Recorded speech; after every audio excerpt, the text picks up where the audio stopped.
మంచోళ్ళకే అన్ని కష్టాలయ్యా,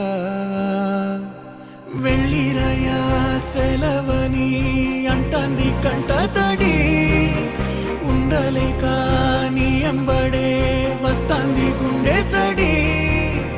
గురుదేవుడికా ఇంతటి శోకం వెలివేసినదా పాపపు లోకం.